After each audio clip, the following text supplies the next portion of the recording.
प्रभूचा गौरव असो आत्ता आणि सदा सर्वदा. आत्ता आणि सदा सर्वदा प्रभूचा गौरव असो. जे गरिबांना मदत करत असतात त्यांना मरणाची भीती नसते. शब्द आहेत संत विन्सेंट डी पॉल ह्यांचे. संत विन्सेंट डी पॉल ह्यांचा सण आज ख्रिस्त सभा साजरा करत आहे. संत विन्सेंट डी पॉलचं नुसतं नाव जरी घेतलं तर ताबडतोब गोरगरिबांना मदत करणाऱ्या संत विन्सेंट डी पॉल सोसायटीची आपल्याला आठवण होते. संत विन्सेंट डी पॉल अवघ्या वयाच्या 19व्या वर्षी त्यांना धर्मगुरुपदाची दीक्षा मिळाली. 5 वर्षानंतर त्यांना तुर्की लोकांनी गुलामगिरीमध्ये पाठवलं. परंतु परमेश्वराच्या कृपेने अवघ्या 2 वर्षातच त्याची सुटका झाली. कारण त्यांनी सुंदर असं जे भाष्य केलं त्यामुळे तुरुंगाधिकारीच बदलून गेला आणि त्याने संत विन्सेंट डी पॉल ह्यांना मुक्त केला. त्या तुरुंगातील अनुभवामुळे फादर विन्सेंट डी पॉल ह्यांनी मनाशी खूणगाठ बांधून ठेवली की हा पुढे जीवन जगायचं ते ह्या जगातील दुःखी, कष्टी, एकाकी, वृद्ध, आजारी, निराधार आणि अत्यंत गोर गरीब असलेल्या लोकांसाठी. त्यामध्ये गुलामांचा देखील त्यांनी समावेश केला आणि त्यासाठी हॉस्पिटल्स उघडली. त्या व्यतिरिक्त वृद्धाश्रमे आणि मनोरुग्ण लोकांसाठी बरे होण्याकरिता एक जागा आणि कुष्ठधाम अशा प्रकारच्या इमारती त्यांनी सुरू केल्या. इतकंच नाही तर संत लुई डी मारिलेक हिच्या मदतीने स्त्रियांसाठी डॉटर्स ऑफ चॅरिटी अशा नावाची एक संस्था चालू केली. आणि त्या संस्थेचं वैशिष्ट्य असं की आजारी लोकांची खोली हे त्यांचं कॉन्व्हेंट, पॅरिश चर्च हे त्यांचं चॅपल आणि शहरातील रस्ते ही त्यांची बंदिस्त खोली.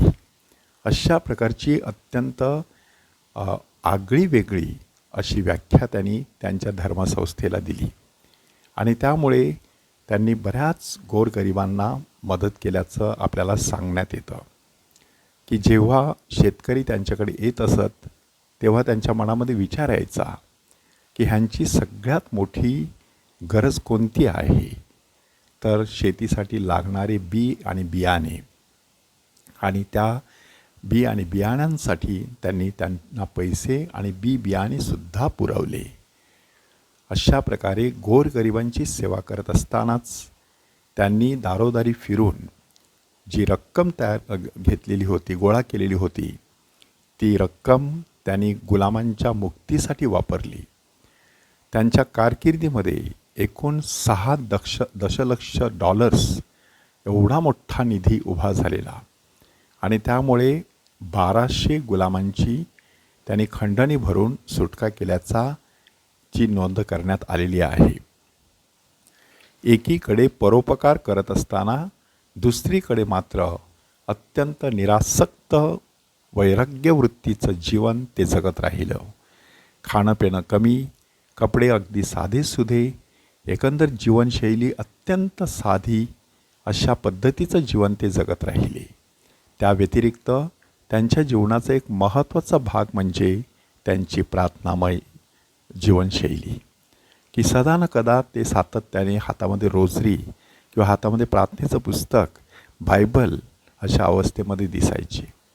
आणि दुसरीकडे गोरगरिबांमध्ये दिसणारा परमेश्वर पाहण्यासाठी धडपडायची. कालांतराने त्यांच्याच नावाने फ्रेडरिक ओझानम ह्या व्यक्तीने संत विन्सेंट डी पॉल सोसायटी सुरू केली आणि त्या सोसायटीला देखील संत विन्सेंट डी पॉलची मानसिकता किंवा त्याची जी विचारसरणी आहे ती विचारसरणी पुढे कशी नेता येईल त्यासाठी फ्रेडरिक ओझानम सतत प्रयत्नशील राहिले. फ्रेडरिक ओझानम आपल्या लोकांना सांगायचे की ज्या वेळेला तुम्ही गोरगरिबांच्या घरी जाता त्यावेळेला ऐशारामाचा विचार करू नका, मान सन्मानाची अपेक्षा करू नका, तर त्यांच्याकडून कोणती अपेक्षा करायची की त्यांच्या गरजा काय आहेत त्या त्यांना सांगता आल्या पाहिजेत.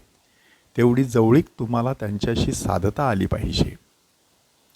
केवळ तुमच्यामधीलच ख्रिस्त त्यांना दिसू नये, तर किंवा तुम्ही त्यांच्यामधलाच ख्रिस्त पाहू नये, तर तुमच्यामधील ख्रिस्तसुद्धा त्यांना दिसला पाहिजे. अशा प्रकारचा आग्रह फ्रेडरिक ओझानम धरायचे.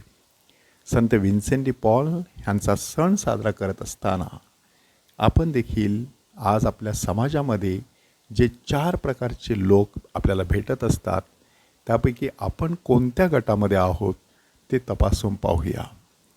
काही लोक अत्यंत गरीब असतात, परंतु अत्यंत नम्र असतात. काही लोक अत्यंत गरीब असतात, परंतु कमालीचे गर्विष्ठ असतात. काही लोक अत्यंत श्रीमंत असतात, परंतु अतिशय नम्र असतात. काही लोक अत्यंत श्रीमंत असतात, परंतु तितकेच घमेंडखोर आणि गर्विष्ठ असतात.